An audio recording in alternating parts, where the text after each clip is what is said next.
ناظرین کرام، کیا آپ نے کبھی آسمان کی بے پایاں وسعتوں کو دیکھ کر یہ سوچا ہے کہ انسان آخر کب سے اس زمین پر قدم رکھے ہوئے ہے؟ آج کا یہ انسان جو آسمانوں کو چھو لینے والی عمارتیں بناتا ہے، زمین کی گہرائیوں میں جا کر معدنیات نکالتا ہے اور کہکشاؤں کو تسخیر کرنے کے خواب دیکھتا ہے، یہ سب کہاں سے شروع ہوا؟ یہ سوال محض تاریخ کا نہیں بلکہ ہستی، شعور اور کائنات کا سوال ہے، اور اس کے جوابات ہمیں مذہب، سائنس، آثار قدیمہ اور بشریات میں مختلف صورتوں میں ملتے ہیں۔ تو آئیے ہم وقت کی سوئیوں کو پیچھے موڑتے ہیں اور کھوج لگاتے ہیں انسان کی اصل داستان کی۔ مذہبی نقطہ نظر، آغاز تخلیق۔ اگر ہم آسمانی مذاہب کی کتب کی طرف رجوع کریں تو ایک دلکش اور پراثر داستان سامنے آتی ہے۔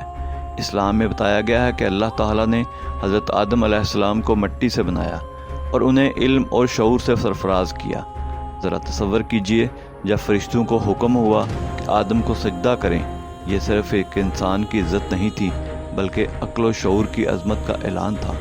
یہودی اور عیسائی روایات بھی ہمیں بتاتی ہیں کہ آدم اور حوا ایڈن کے باغ میں آباد ہوئے، وہاں سے نکالے گئے اور زمین پر آ کر نسل انسانی کا آغاز کیا۔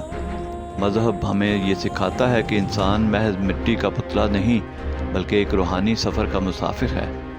اس کا آغاز آسمانی ہے اور مقصد اس زمین پر امتحان ہے۔ یعنی مذہب کی روشنی میں انسان کی تاریخ چند ہزار سال پر محیط ہے، مگر اس میں تخلیق کے اسرار اور روحانیت کی خوشبو ہے۔ آثار قدیمہ کا نقطہ نظر، انسان اولین۔ لیکن جب ہم آثار قدیمہ کے کھنڈرات، غاروں کی دیواروں پر بنی تصویروں اور پتھروں کے اوزاروں کو دیکھتے ہیں تو ایک بالکل الگ منظر سامنے آتا ہے۔ ماہرین بتاتے ہیں کہ ہومو ایریکٹس تقریباً 20 لاکھ سال پہلے زمین پر موجود تھا۔ یہ وہ انسان نما مخلوق تھی جو آگ کو قابو میں لانے والی اولین ہستی تھی۔ ذرا آنکھیں بند کیجیے اور سوچئے، ایک تاریک رات ہے، جنگل میں درندوں کی آوازیں گونج رہی ہیں اور ایک چھوٹا سا قبیلہ پہلی بار آگ کے گرد بیٹھا ہے۔ یہ منظر انسان کی بقا اور ترقی کا پہلا باب تھا۔ پھر لاکھوں سال بعد ہومو سیپینز نمودار ہوا، یعنی آج کا جدید انسان۔ افریقہ کی سرزمین سے نکل کر یہ انسان آہستہ آہستہ ایشیا، یورپ اور باقی دنیا میں پھیل گیا۔ غاروں میں بنی ہر تصویر، ہڈیوں سے بنے ہر اوزار اور مٹی میں دھنسی ہر ہڈی ہمیں یہ بتاتی ہے کہ انسان نے شکاری قبیلوں سے بستیاں اور تہذیبوں تک کا ایک لمبا سفر طے کیا۔ بشریات، ارتقاء کا سفر۔ اب آئیے بشریات کی دنیا میں، یہ سائنس ہمیں بتاتی ہے کہ انسان بندر سے براہ راست نہیں آیا بلکہ ارتقاء کے ایک لمبے سلسلے سے گزرا۔ لاکھوں برس میں جسمانی ڈھانچے بدلے، دماغ بڑھا اور پھر زبان، کلچر اور سماجی تعلقات وجود میں آئے۔ سوچئے، جب پہلی بار ایک قبیلے نے ایک دوسرے سے بات کرنے کے لیے زبان بنائی، جب پہلی بار کسی نے مرنے والوں کو دفن کر کے موت کا ایک روحانی راز سمجھا، تو یہ سب انسانی شعور کی جیت تھی۔ بشریات ہمیں یہ بتاتی ہے کہ انسان صرف گوشت و پوست کا مجموعہ نہیں بلکہ ایک سماجی اور تہذیبی وجود ہے جس نے اپنی بقا کے لیے عقل، مذہب اور فن کو جنم دیا۔ سائنس، کائنات میں انسان کی حیثیت۔ اب ذرا سائنس کی نظر سے دیکھیے، زمین کی عمر 4.5 ارب سال ہے، اس کے مقابلے میں انسان کی موجودگی صرف ایک لمحہ لگتی ہے۔ ڈی این اے ریسرچ کہتی ہے کہ دنیا کے تمام انسان ایک ہی جد امجد سے تعلق رکھتے ہیں جن کا آغاز افریقہ سے ہوا۔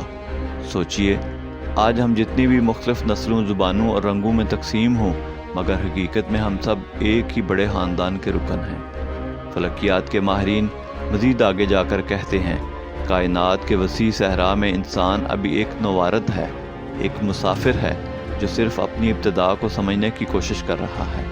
کیا یہ ممکن ہے کہ کائنات میں کہیں اور بھی زندگی موجود ہو؟ اور اگر ہے تو وہاں کے انسان کب سے زندہ ہیں؟ یہ سوالات ہمارے تخیل کو وسعت دیتے ہیں، اور شاید انسان کی اصل تاریخ ابھی پوری طرح لکھی ہی نہیں گئی۔ اختتامیہ، راز ابھی باقی ہے۔ یوں مذہب ہمیں تخلیق کا روحانی منظر دکھاتا ہے، آثار قدیمہ ہمیں لاکھوں سال پرانے اوزار دکھاتے ہیں، بشریات ہمیں ارتقاء کے قدموں کی چاپ سناتی ہے، اور سائنس ہمیں کائنات کے وسیع کینوس پر انسان کو ایک چھوٹا سا کردار دکھاتی ہے۔ حقیقت کیا ہے؟ شاید یہ فیصلہ ہر شخص کے ایمان، علم اور تفکر پر ہے، لیکن ایک بات طے ہے، انسان کی کہانی ابھی ختم نہیں ہوئی۔ یہ ایک راز ہے، ایک جستجو ہے جو اسے غاروں سے خلا تک لے آئی اور شاید آنے والے کل میں کہکشاؤں کے اس پار لے جائے گی۔ ناظرین، اگر آپ کو یہ ویڈیو پسند آئی ہو تو ہسٹری گاٹ مسٹری کو سبسکرائب کریں، کیونکہ تاریخ کا ہر سوال ایک نیا راز ہے اور ہم یہ راز آپ تک پہنچاتے رہیں گے۔